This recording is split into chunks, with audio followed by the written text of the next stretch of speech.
All right, today we're going to talk about canine body language. These three pups here are quite the study of that here on the ranch right now. The guy with the spots is Atlas. He's 8 months old. He's a Great Pyrenees Maremma cross. He has a companion dog in his life a little bit, but he's been a single LGD. He's here to learn some skills. These two pups are Cash and Sasha. They're 4-month-old pups. They're siblings. So they're a little ahead of Atlas in terms of their canine social skills. They have been with their litter and then with each other, and they are the same kind of dog, the same level of responsibility, all those things. So they're good sounding boards for each other. They're good partners for each other. Atlas is at a disadvantage here because he came to this ranch as a single dog and because he hasn't had this benefit. So even though he's an older dog, he's the more fragile psyche of the three of them, in my opinion. Canines are members of a community. As livestock guardian dogs, they're members of a community. They learn how to communicate with each other as dogs to start with, and then take those skills on to livestock. So dogs that don't have very good social skills with each other may not have good social skills with livestock. Dogs like this are predator dogs, and so they know that they are armed with the ability to protect themselves a little bit. They may not want to be in that position, but they do have teeth and whatnot. A prey animal is lunch and knows that. So with these dogs, if one of them has less than wonderful body language and scares another dog, they're not going to fear for their lives like a sheep might. So for these dogs to learn what works and what doesn't work in terms of making a friend here, in terms of engaging each other and forming a little bit of a partnership, these skills translate into their jobs as adult dogs, as guardian dogs. So if they learn what works and what doesn't here, when they go out and they see a flock of sheep or a flock of goats or whatever, and they are curious and they want to engage those animals, the skills that they're learning right here as puppies are how they do that. That's how they know how to do that. Now, guardian dogs are bred with some specialized skills. Companion dogs carry themselves with their bodies more up. They often have pricked ears. They make direct eye contact. They really engage an animal differently. A livestock guardian dog is bred to use what I have heard called off-switch behaviors, calming behaviors. There's an excellent book that I adore, written by Turi Rugas on calming signals. So off-switch behaviors for dogs are a lack of eye contact, body carried low, approaching at an angle like a curve instead of straight on, curving their bodies around. The tail wagging is not a happy dog necessarily. It can be an I come in peace signal to the dogs. So for livestock, they appreciate being greeted by a dog that's carrying a whole bunch of body language off signals instead of a dog who's approaching directly straight on, making a lot of eye contact, looking a little bit like a wolf or a coyote or whatever from an evolutionary standpoint.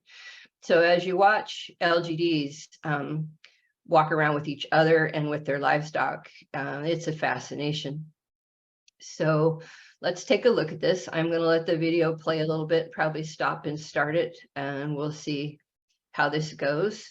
So watch the speed of these dogs. The two pups are slow. They break eye contact. They look away. They kind of are more passively being involved here. Atlas is fast. His body's fast. You can tell that he's got a higher level of anxiety. That pup sitting down is, let's slow down. Let's just think about this. Atlas is so fast. He just curves his body around and around. His mouth is wide open. His respiratory rate is way up. The other puppies, their mouths are open, but it's more of a soft participatory look. With Atlas, he's showing some stress in that wide open mouth.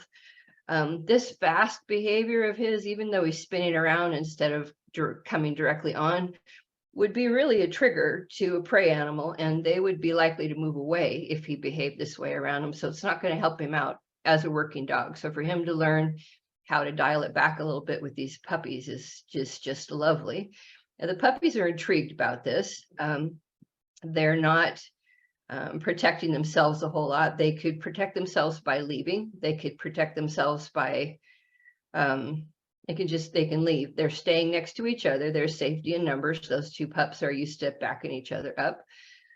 Atlas, they've been here about 3 days, all of them, 3 or 4, and Atlas, until this day, was really afraid of them from across the fence. So I've been waiting for him to tell me that he was ready for some interaction with them without protected contact between them, and that is the protection of a fence that gives Atlas some security and the pups.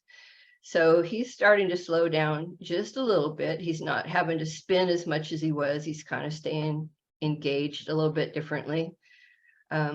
This is about 5 minutes later. And this is Cash that is engaging with him. It's an adult dog watching in the background. So Atlas has taken the time to breathe just a little bit. He's a little slower, but he's still kind of a big head of steam.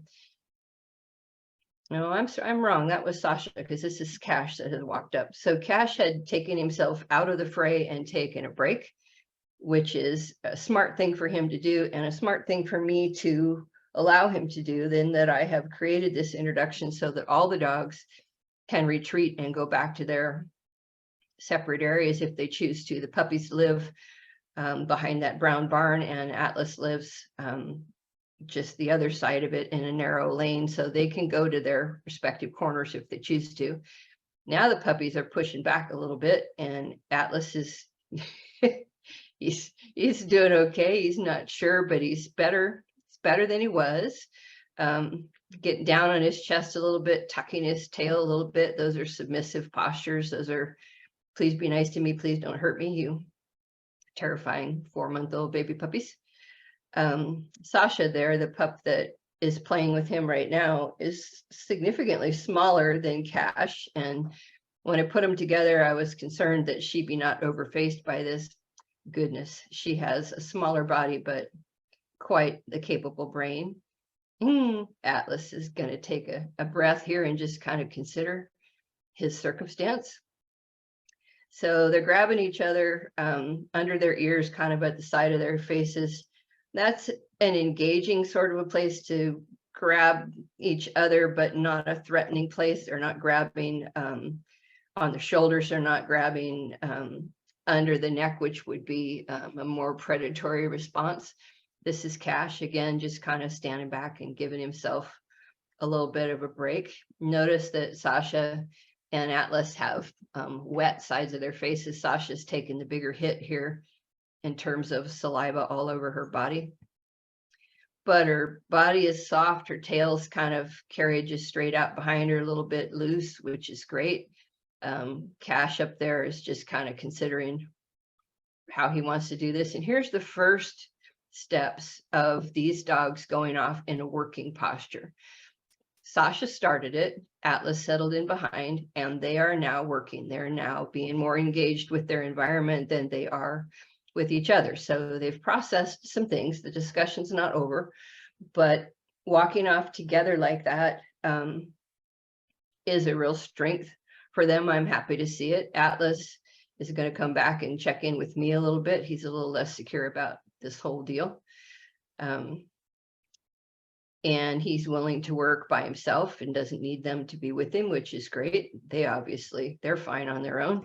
They're playing in a water trough over there. And the day that I filmed this, I think it was 105 outside. I was a little surprised anybody wanted to be up and moving. So part of their wide open mouth is that they're hot.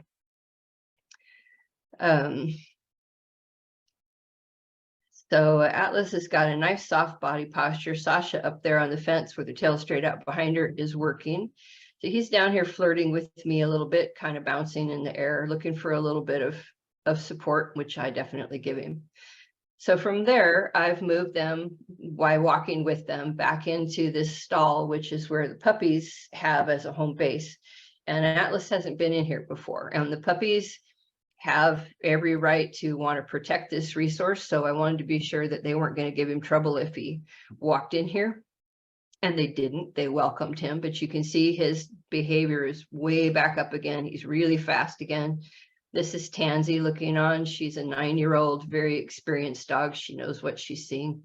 The dog that's lying down is Yukon. He's an 8-month-old, very confident worker, comparatively to Atlas, who's fast and less sure of himself. They have really different backgrounds and different breed stuff a little bit.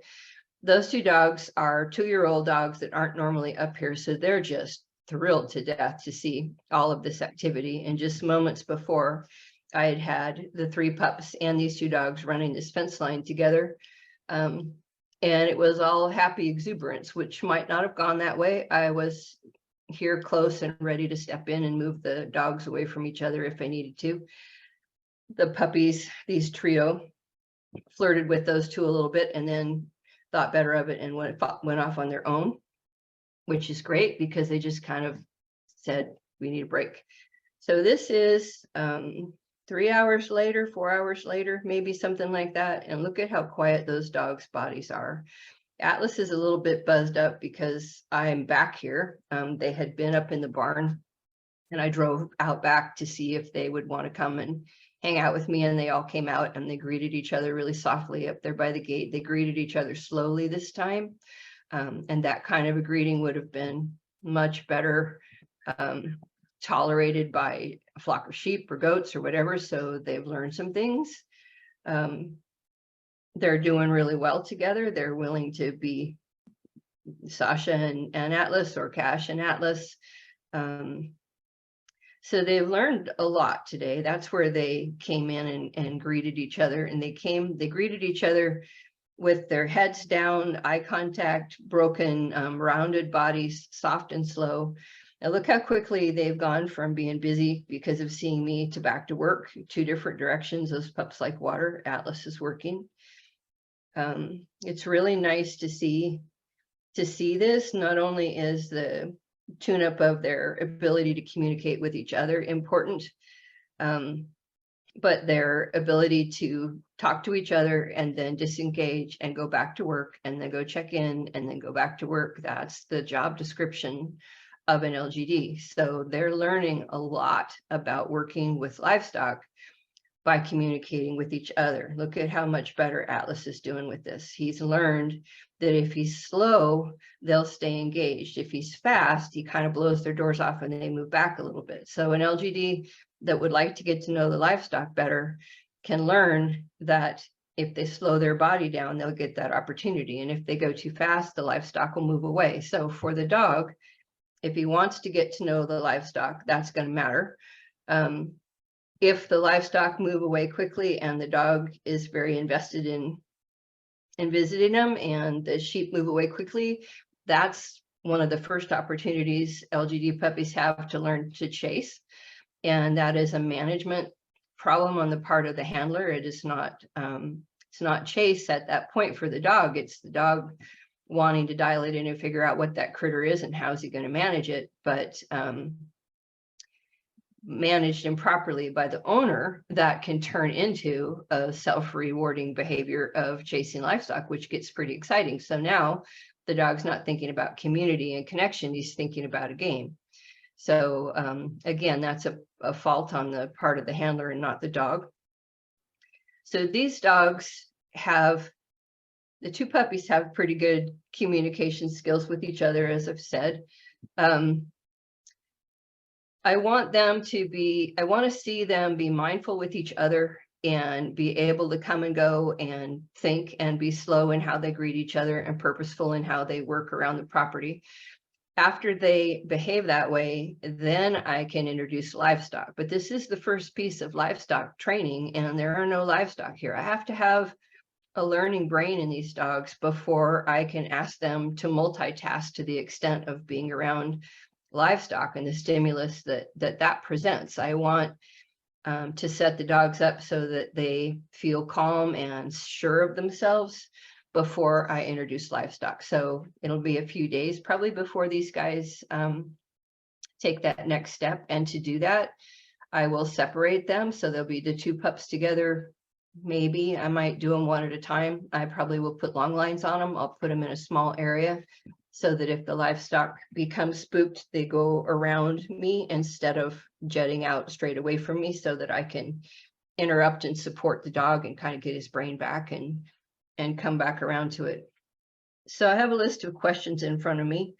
How do LGDs know how to keep stock calm?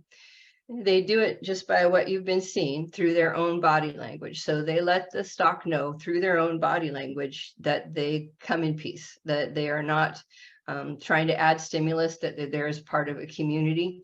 And the lack of eye contact, the turning their heads away, rounding their bodies, coming in at an arc, all of those things are cues to the livestock that this is not a border collie. This is not a pet dog. This is a dog that can have a different relationship with them. LGDs have been selectively bred to know how to do this. So an LGD that is fast and approaches straight on with lots of eye contact, right there, as a young dog, that's a dog that I would keep a close eye on, because he's already not exhibiting the genetic traits that I want to see. So some of what I'm watching for with young dogs is that kind of thing. And with time and experience, can I modify that behavior? Because it's not 100, it's not a black and white. An LGD may have, they may have different base of experience. They may have, when I get my hands on them. So I'll take a look at the things I want, the things I see as strengths, and the things I see that I would like to go back and change a little bit, and then ask those questions. But an LGD over time and maturity should learn how to move slowly and calmly around the livestock, because that is what keeps the livestock comfortable, and that's their job. So it's been genetically selected for. Different breeds of dogs, different sex of dogs, there's all kinds of circumstances that can influence how well a dog is able to do that. I'm going to play this video back and let you just watch it again while I'm talking, if I can talk and watch the video. So I have a dog here that I'm working with right now, that Yukon that you saw in the background there when the dogs were in the stall. He's going through lots of testosterone right now. So he used to be a very calm, slow dog. These days, he's a pretty fast dog. If I support him through training and not allowing him to have opportunities to go too fast and learn that as a habit, he will come on through it. So that comes back to, that's a lot of what's really important. LGD training is passive training. It's not, if you were a companion dog trainer looking at LGD training that I do anyway, you might not recognize it as such. Because, for instance, this is livestock dog training that you're watching right here, and there's not a sheep in sight. So I set up the environment that is going to foster the speed and behavior of the dog that I'm looking for. I also have very well trained livestock, and the livestock have learned that when I introduce a dog that they haven't seen before, that they have some assurances from me based on patterns, based on learned patterns, that I won't let a dog chase and harass them. So a dog can startle them and move them off, but most of my livestock are pretty handy for me to use as trainers. So to foster the good discriminative canine social skills that I want to see an adult LGD have, I can support him in getting better and better at that by creating opportunities for him to practice the skill. So you're watching these dogs learn a lot from each other. As I said, when they get good about that, then I will introduce some livestock, and we will go forward slowly with that added piece. So, so there you have it. These dogs, LGDs, are fascinating to learn from. This ranch is a Maremma college. It is my distinct privilege to be able to watch so many dogs and just pay attention to what they say to each other, how they talk to each other. So I hope you've enjoyed this little guided tour. This video is on my YouTube channel, so you can go back and watch it without listening to me talk if you would like. And thanks for joining.